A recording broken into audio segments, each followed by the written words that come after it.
नमस्कार, बहुत स्वागत है आप सभी का प्यारा भारत पर। देश का धार्मिक माहौल बिगड़ता जा रहा है। कुछ महीने पहले बिहार की राजधानी पटना में एक रेड पड़ी थी, जहां पे पीएफआई के ऑफिस से डॉक्यूमेंट प्राप्त हुए थे कि 2047 तक भारत को इस्लामिक राज्य बनाना है। महाराष्ट्र में भी ऐसे पीएफआई के ऑफिस पे रेड पड़ी, वहां भी इसी तरह के डॉक्यूमेंट मिले कि 2047 तक भारत को इस्लामिक राज्य बनाना है, देश बनाना है। फिर जनता दल यूनाइटेड के नेता हैं, उनका भी इसी तरह का बयान आया है कि भारत में यदि मुसलमानों पर अत्याचार होगा तो करबला बना देंगे, सेना में 30% मुसलमानों की भर्ती की जाए। इस तरह के स्टेटमेंट लगातार आ रहे हैं। और पिछले कुछ समय की घटनाएं देखिए तो कोई भी हिंदू जुलूस निकाल रहे हैं, कोई अपनी रैली निकाल रहे हैं तो उस पर हमले हो रहे हैं। अभी ताज़ा जो उदाहरण आया है झारखंड के पलामू में, मस्जिद के बाहर जो एक द्वार बना रहे थे शिवरात्रि के लिए, तो उस पर पथराव किया गया है। तो इन्हीं सब विषयों पर चर्चा करने के लिए हमारे साथ जुड़े हैं वरिष्ठ अधिवक्ता राजेश मिश्रा जी। सर, बहुत स्वागत है आपका। सर, कैसे देखते हैं ये जो लगातार इस तरह की बातें हो रही हैं? मदनी का भी स्टेटमेंट आ गया, भारत पे पहला अधिकार मुसलमानों का है, क्या कहेंगे इस पे आप? देखिए, इस पे कहना क्या है। बड़ी गंभीर, जटिल और दोहरे चरित्र की प्रवृत्ति दिखाई देती है जी। एक तरफ बाबा धीरेन्द्र शास्त्री जी ने हिंदू राष्ट्र की बात किया। अब उसके प्रतिरोध में वह सारी शक्तियां सेकुलर चिल्लाने लगी हैं, जिसमें इस्लामिक धर्मगुरु नेता भी आ रहे हैं और तथाकथित सेकुलर बन के छद्म नेता भी खड़े हो रहे हैं, जो कह रहे हैं नहीं, सेकुलर रहना चाहिए संविधान, हिंदू राष्ट्र नहीं होगा। बाबा साहब अंबेडकर के संविधान में हिंदू राष्ट्र की बात नहीं है। यह सेकुलर देश है, सेकुलर रहेगा। लेकिन चरित्र क्या है? वहीं पीएफआई पर जब देश भर में छापे पड़े, एक साथ सैकड़ों जगहों पे और हजारों लोग गिरफ्तार किए गए, उनका पूरा विवरण आया, पूरी रोड मैप आया कि किस प्रकार से गजवाए हिंद का अभियान चलाना है और भारत को मुस्लिम राष्ट्र बनाना है। तो ये सारे लोग चुप थे। तब इन लोगों ने ये शोर नहीं मचाया कि यह सेकुलर देश है, इसको इस्लामिक राष्ट्र नहीं बनाया जा सकता है, पीएफआई अपराधी है, दोषी है, उसके खिलाफ कठोर कार्रवाई होना चाहिए। तब ये लोग पीएफआई के और उसके विरुद्ध जो रेड पड़ी थी, छापे पड़े थे, उसके विरोध में बोलने लग गए कि ये दमन हो रहा है। यह वर्तमान मोदी सरकार, भाजपा सरकार दमन कर रही है मुस्लिमों का। तब भी इन्हें बोलना चाहिए था कि नहीं, यह इस्लामिक राष्ट्र नहीं बन सकता है। और जिनके पास ऐसा साहित्य मिला है, ऐसे विचार मिल रहे हैं, इस ढंग की धारणा वो करना चाहते हैं और उसके लिए हिंसा की तैयारी कर रहे हैं, वह उनकी घोर निंदा की जानी करना चाहिए था। ऐसा नहीं किया उन लोगों ने। लेकिन वही लोग आज सेकुलर की बात करने लग गए। तो सेकुलर राष्ट्र बनाने के लिए क्या जरूरी होगा कि सेकुलर कानून हो, फिर मुस्लिमों का अलग कानून, हिंदुओं का अलग कानून, हिंदू ला अलग है, मुस्लिम ला अलग है, ये भी बंद होना चाहिए। अगर सेकुलरिज्म इतना पसंद है, इतना प्रिय है सिद्धांततः, तब तो किसी भी धर्म का, संप्रदाय का कानून नहीं होना चाहिए। सब पर सेकुलर कानून होना चाहिए, जिस ढंग से फौजदारी के कानून है। कोई पर्सनल लॉ नहीं चलना चाहिए, किसी का व्यक्तिगत कानून नहीं होना चाहिए, फिर वक्फ बोर्ड भी नहीं होना चाहिए जो एक संप्रदाय के लिए बना हुआ है। और उसके बाद अनुच्छेद 30 को भी बदलना होगा, क्योंकि वहां भी धार्मिक आधार पे धर्म की शिक्षा देने वाले विद्यालयों को विशेषाधिकार मिला है कि वह उसके संचालन में स्वयं की व्यवस्था बना सकते हैं, सरकारी अनुदान के बावजूद। और बात जब आगे बढ़ेगी तो किसी की पहचान भी, सेकुलर देश अगर आप मान लेते हैं, तो किसी की पहचान भी मुसलमान के रूप में, हिंदू के रूप में नहीं होनी चाहिए। सबकी पहचान सेकुलर के ही रूप में, भारतीय के रूप में होनी चाहिए। वो सारी शक्तियां जो आज हिंदू राष्ट्र की बात उठने पर सेकुलर सेकुलर चिल्ला रही हैं, क्या वह सहमत है इन बातों के लिए? कदापि नहीं सहमत है। फिर वो इस्लाम और मुसलमान की पहचान का विषय लेकर कट्टरपंथी बन जाते हैं। यह सोचने की बात है। अब देखिए क्या हुआ है पलामू में। मस्जिद से काफी दूर दूसरे रोड पर तोरण द्वार शिव बारात का, क्योंकि हमारे देवाधिदेव महादेव की शिवरात्रि 18 फरवरी को है, तो शिवरात्रि पर परंपरानुसार हर शहर में, बहुत से शहरों में, कई जगहों पर शिव बारात निकलती है और वह विशुद्ध धार्मिक आयोजन है। हमारी देवाधिदेव महादेव के विवाह की बारात है। उसमें शांति, कोई हिंसा का, कोई शस्त्र का प्रदर्शन नहीं होता है। तमाम तरह के स्वांग भर के, उनकी जो भिन्न भिन्न रूप धर के लोग बारात में जाते हैं और ठंडई का पान करते हैं। कभी कोई हिंसक आचरण नहीं करते हैं। कभी किसी शिव बारात ने निकलकर कहीं पर आग लगाया हो, किसी की दुकान लूटी हो, किसी के घर पे हमला किया हो, इस बात का कोई इतिहास नहीं है। लेकिन उसका तोरण द्वार, स्वागत द्वार पर पथराव हो जाए, मस्जिद के पास से हो रहा है, मस्जिद से हो रहा है। इतने पत्थर जुटे कहाँ से? मस्जिद में रखे हुए थे, वहां से पथराव होने लगा। इसकी निंदा क्यों नहीं करते हैं ये सेकुलर लोग? याद है गत वर्ष क्या हुआ था रामनवमी में? हिंदू नववर्ष पर, रामनवमी पर, राम शोभा यात्राओं पर क्या किया गया था? खरगोन में भयानक पथराव हुआ। शोभा यात्रा जा रही है, पथराव होने लग गया। करौली में राजस्थान में हुआ, वहां हिंसा हुई, कई लोग मारे गए। खरगोन में मध्य प्रदेश में हुआ, कई लोग मारे गए। और जहांगीरपुरी दिल्ली में क्या हुआ था? 2022 की सब घटनाएं हैं। बांकुड़ में पश्चिम बंगाल में हमला हुआ इसी ढंग से राम शोभा यात्रा पर। ऐसे ही कोलार में हुआ कर्नाटक में, गुजरात में हुआ, बांसकाठा, आनंद, पूरे देश भर में जगह जगह जब भी राम शोभा यात्रा, वह शस्त्र प्रदर्शन तो होता नहीं है। वह अगर राम शोभा यात्रा निकले, हिंदू नववर्ष की शोभा यात्रा निकले, हनुमान जयंती पे हनुमान जी के लिए प्रभात फेरी निकले या शिव बारात निकले, तो हमले होने लग जाते हैं और धार्मिक स्थल यानी मस्जिदों से होने लग जाते हैं। कभी कोई इतिहास है कि क्या मंदिरों से कोई पथराव हुआ हो? भारतवर्ष के इतिहास में कोई ऐसी घटना हो? नहीं है। तो इन बातों को इन सेकुलर लोगों को दिखाई नहीं देती हैं। यह भावना बड़ी खतरनाक है। और हिंदू राष्ट्र होगा तो क्या होगा? सेकुलर शब्द क्या बाबा साहब अंबेडकर ने संविधान में लिखा था? संशोधन के द्वारा डाल दिया गया। हमारे संविधान में तो राम दरबार छपा हुआ था, हाथ से बनाया हुआ, अति सुंदर। राम इस देश के जन जन में बसे हुए मर्यादा पुरुषोत्तम है।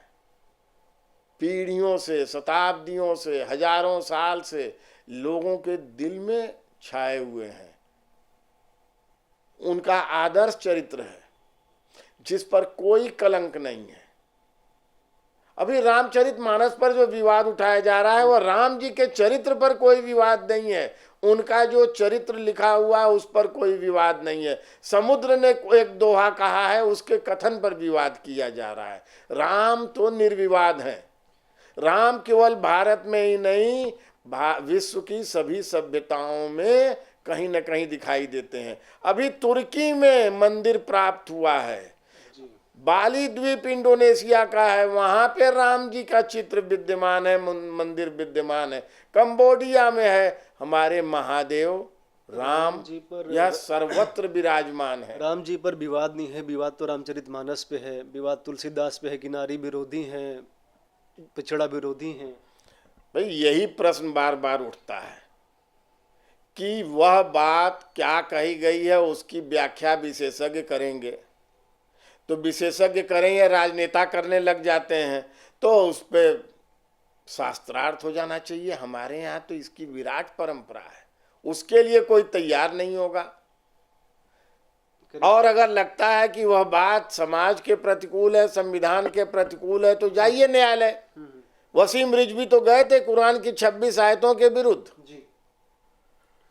तब ये लोग क्या कहे कि हाँ वो 26 आयतें हटा देनी चाहिए। कहने नहीं नहीं वो धर्म का मामला है भाई, उसमें कोई हस्तक्षेप नहीं होना चाहिए। और सर्वोच्च न्यायालय ने कहा, तो कुरान के लिए अगर सर्वोच्च न्यायालय ने कहा कि वह धर्म ग्रंथ है, पंथ ग्रंथ है, किसी का आस्था का केंद्र है, वह पवित्र मानता है कोई समूह, समुदाय, पूजक समुदाय, संप्रदाय, इसलिए उस पर कोई चर्चा नहीं हो सकती है, तो रामचरितमानस हमारा पूज्य ग्रंथ है, पवित्र ग्रंथ है, उस पर चर्चा क्यों होगी। तो यही सेकुलर देश होगा तो इन सब चर्चाओं को बंद कर देगा। और सेकुलर देश कब तक होगा? कोई इस्लाम बहुल देश बता दीजिए जो सेकुलर हो, लेकिन हिंदुस्तान में हिंदू बहुल है इसलिए सेकुलर है। तो हिंदू राष्ट्र है, हिंदू राष्ट्र में क्या आपत्ति है? जबकि सर्वोच्च न्यायालय ने अपनी विधि व्यवस्था में स्पष्ट कर दिया है कि हिंदू एक जीवन शैली है जो इस धरा पर जीने के उपयोग में अनादिकाल से चलती चली आ रही है। हिंदू राष्ट्र है तभी तो अल्पसंख्यक का दर्जा मुसलमानों को मिला है। यदि सेकुलर होता तो ये अल्पसंख्यक तो बराबर हो गए सब। तो बिल्कुल नहीं होना चाहिए। अगर ये तब अल्पसंख्यक क्या मतलब है? ये सांप्रदायिक भेदभाव है। अनुच्छेद 25, अनुच्छेद 30 ये सब सांप्रदायिक हैं। अलग अलग संप्रदायों के लिए विशेषाधिकार देते हैं, सेकुलर धाराएं नहीं हैं। और मुस्लिम लॉ, हिंदू लॉ ये सब सेकुलर हैं कि सांप्रदायिक हैं। अलग अलग संप्रदाय के लिए या धर्म के लिए अलग अलग कानून है। फिर वक्फ एक्ट की क्या जरूरत पड़ेगी? सेकुलर हो जाना चाहिए उसे भी। अच्छा, स्वामी प्रसाद मौर्य कह रहे हैं कि हमारी समाजवादी पार्टी की सरकार आएगी तो जो चौपाइया विवादित हैं उसको हम हटा देंगे। स्वामी प्रसाद मौर्य कुछ नहीं कह रहे हैं। स्वामी प्रसाद मौर्य वृद्धावस्था की ओर पहुंच गए हैं और राजनीतिक रूप से उनकी जमीन सरक चुकी है। वो अब सामाजिक और राजनीतिक दृष्टि से समाप्त प्राय हैं और वही स्थिति समाजवादी पार्टी की है। तब अखिलेश जी के साजिश से एक नई बात उठाई जा रही है, सामाजिक विघटन की। क्योंकि भारतवर्ष में एक नई चेतना, राजनीतिक चेतना, सामाजिक चेतना उत्पन्न हुई है इस मोदी युग में कि हमें उत्थान करना है, आर्थिक प्रगति करनी है। आर्थिक प्रगति के साथ जो मूलभूत आवश्यकताएं हैं, हर व्यक्ति को सुचारू रूप से प्राप्त हो, उसको भोजन आहार समुचित रूप से मिले, उसको कारोबार समुचित मिले, उसकी छत मिले, उसके बच्चों की पढ़ाई हो, विश्व में स्तर उठे। इसलिए हम लोग चूंकि आर्थिक रूप से प्रगति करते हुए ब्रिटेन को पछाड़कर 11वें स्थान से 5वें स्थान पे पहुंच गए हैं और पूरे विश्व में इस बात को कहा जा रहा है, अमेरिका, ब्रिटेन, अभी ब्रिटेन के राष्ट्रपति ने कहा कि भारत जल्द ही तीसरे स्थान पे आर्थिक रूप से पहुंच जाएगा। और अमेरिका के राष्ट्रपति, फ्रांस के राष्ट्रपति, ब्रिटेन के राष्ट्रपति मोदी जी को धन्यवाद दे रहे हैं कि उन्होंने उनकी मंदी को संभाल दिया है, मंदी से निकालने की बात कर रहा है। आज तुर्की धन्यवाद दे रहा है, सीरिया धन्यवाद दे रहा है, जो कल तक भारत विरोधी बने हुए थे वे धन्यवाद दे रहे हैं, आभार ज्ञापन कर रहे हैं मोदी जी के लिए कि इस संकट के काल में मानवीय चेहरा, हिंदू चरित्र का चेहरा विश्व को मोदी जी के युग में दिखाया जा रहा है। और हिंदू चेहरा क्या होगा? सभी का कल्याण, सर्वे भवन्तु सुखिनः, वसुधैव कुटुम्बकम। ये बातें कोई छिपी हुई नहीं है, हमारे वेदों की भाषा है, उपनिषद है और ऐसा ही आचरण है। इसीलिए पूरी पृथ्वी की सारी परंपराओं के लोग यहाँ पर सुखपूर्वक, शांतिपूर्वक रहते हैं और आनंद मना रहे हैं, प्रगति कर रहे हैं। लेकिन कांग्रेस तो कह रही कि मोदी जी ने अघोषित आपातकाल लगा दिया है, बीबीसी पे रेड पड़ रही है, बीबीसी पे जो डॉक्यूमेंट्री बनाई थी उसे बैन कर दिया है मोदी जी ने। आश्चर्यजनक बात है कि बीबीसी ने 20 साल बाद किस बात पर डॉक्यूमेंट्री बनाई, उस बात पर जिस पे निर्णय सर्वोच्च न्यायालय ने दे दिया है, और यहाँ तक कर दिया कि उस पूरे साजिश की रचयिता के रूप में तीस्ता सीतलवाड़ पर एफआईआर करवा दिया। वो जेल चली गई, उनको दोषी मान लिया और निर्दोष मान लिया मोदी जी को। तो अब ये बीबीसी क्या कर रहा है? और बीबीसी भारतवर्ष में पत्रकारिता के लिए नहीं है, वो ट्रस्ट के रूप में स्थापित हुआ है। बीबीसी अंग्रेजों का शस्त्र है, ईस्ट इंडिया कंपनी का हिस्सा रहा है ब्रिटिश भारत में। तो जो गुलाम मानसिकता के हैं, अंग्रेजों की गुलामी से आज भी भरे हुए हैं, भारत को अस्थिर करना चाहते हैं, भारत की प्रगति से भयभीत हैं, वही अब बीबीसी के बहाने शोर मचा रहे हैं। और इंग्लैंड को कोई परेशानी नहीं है। ब्रिटेन के राष्ट्रपति ने कह दिया कि वो वैधानिक कार्रवाई है, वो चलनी चाहिए, हम कोई उसमें हस्तक्षेप नहीं करेंगे। अमेरिका के राष्ट्रपति चुप हैं, फ्रांस चुप हैं, सारा विश्व का जो देश हैं वे चुप हैं बीबीसी पर। कह रहे हैं वैधानिक कार्रवाई है, वैधानिक प्रक्रिया पूरी होनी चाहिए, और जो कुछ सच है, वो जो स्पष्ट है, वो सामने आना चाहिए। और कोई इनकम टैक्स की चोरी करे तो चूंकि वो पत्रकारिता किया है, कोई डॉक्यूमेंट्री बनाया, इसलिए चोर पर कार्रवाई नहीं होगी। तो आप मुझे टाइमिंग अरे आज चोरी करेंगे तो आज होगा, कल आपने गाली दिया और आज चोरी कर लिया, तो जिसको गाली दिया है वो कार्रवाई करेगा तो चोरी का नहीं माना जाएगा। अच्छा, तो ये बता दीजिए, इंदिरा जी ने 45 सांसदों द्वारा कांग्रेस के हस्ताक्षरित ज्ञापन के आधार पे इंदिरा जी के शासनकाल में बीबीसी को 2 साल के लिए बैन किया गया था। छिपा हुआ इतिहास है क्या? ये कांग्रेसी बंधुओं से पूछना चाहता हूं। आप जानते हैं इंदिरा जी की हत्या पर एक डॉक्यूमेंट्री बनी थी, क्योंकि उसमें बीबीसी के एक पत्रकार उस्तानो उनकी कार में मौजूद थे, और जब उनको गोली लग गई तब भी उसके साथ वो उस कार में मौजूद थे। उन्होंने कहा कि बड़े रास्ते से, जाम वाले रास्ते से सफदरजंग अस्पताल न ले जाकर दूसरी जगह घुमा कर लाया गया, इसमें विलंब हुआ, अन्यथा इंदिरा जी की जीवन को कुछ सुरक्षा शायद मिल सकती थी। और उसमें साजिश करती के रूप में सोनिया गांधी को दर्शाया गया था, उस पर राजीव गांधी सरकार ने बैन लगाया था। तो बीबीसी से इतना प्रेम क्योंकि वो ब्रिटिश ब्रॉडकास्टिंग कंपनी है।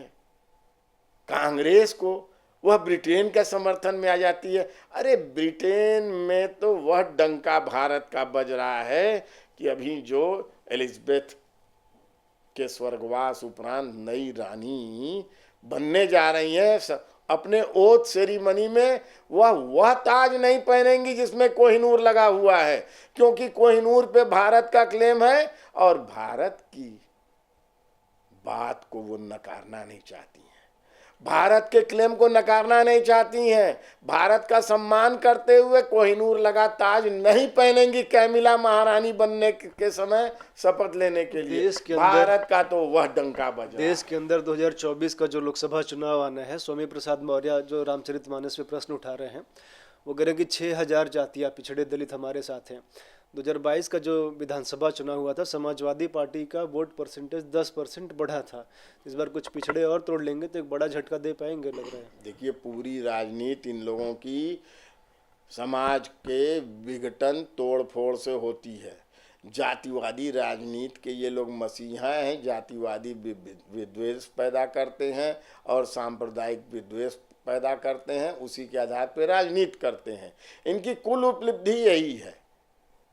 आपको मालूम है कि 12 लाख जीडीपी थी अखिलेश जी के शासन में, और आज 22 लाख पहुंच गई है उत्तर प्रदेश की, 23 लाख, दुगने पर है। व्यक्ति की आय दुगनी हो गई है, वोटिंग तो जात जीडीपी दुगने हो गई है। तो यही तो जाति का भेद मिट गया है, आर्थिक आधार सबसे आगे चला गया है, आर्थिक प्रगति का बहुत ज्यादा मान्यता चल रही है। उत्तर प्रदेश को 32 लाख रुपया के निवेश का संविधान विश्व भर के लोगों ने किया है, 32 देशों से लोग आए, प्रतिनिधि आए, और यहाँ पे क्या क्या कार्य हो रहा है। तो इससे घबराए हुए अब ये जाति विद्वेष का जागरण करने के लिए एक घृणित कार्य शुरू किए हैं, और उसका एक माध्यम ये स्वामी प्रसाद मौर्य को आगे बढ़ा के, और देखिए कितना जहर भरा है। वो विद्वेष की बात कर रहे हैं समाज में, और वही उन्हीं को महासचिव बनाया जा रहा है। लेकिन यह 2023 का मोदी युग का भारत है, योगी युग का उत्तर प्रदेश है। जाति विद्वेष में फंसने वाला नहीं है, आगे बढ़ चुका है, सबको मालूम हो चुका है। संचार माध्यम बहुत प्रबल हैं, सारी पोल खुल जा रही है। जी बहुत धन्यवाद आपका हमसे बात करने के लिए। आप लोग जुड़े रहिए, देखते रहिए प्यारा भारत। धन्यवाद आप सभी का।